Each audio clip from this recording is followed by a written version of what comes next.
دکتۆرە بابزانین ئەو تایبەتمەندیانەت هەیە کە دەم و ددانی منداڵ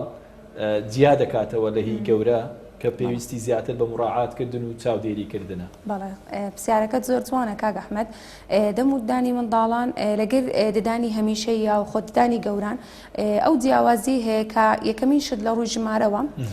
ژمارەی دانەکانی شیری کەمترن، ینی لە منداڵاندا ئەمە 20 ددانمان هەیە، دەدان لە شێوەڵاجی سەری دەدانیش لە شێوەڵاجی خوارەوە،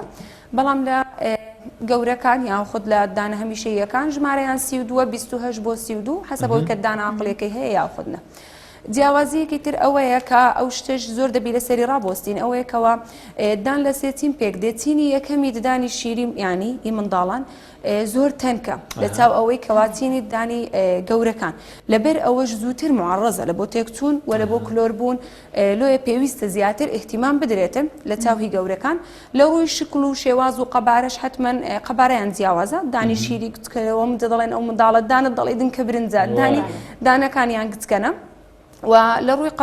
ینی لە ڕووی قەبارە و لە ڕووی شێوەش هەمان شێوەیان هەیە، هەندێک لە دانەکان ینی جیاوازی تێدەبیت دانەکانی ئاخری ئەگەر نە هەمان شێوەیان هەیە، بەڵام لە ڕووی وەکو باسمان کرد لە ڕووی قەبارە و ژمارەوە ینی جیاوازیان. زۆر باش.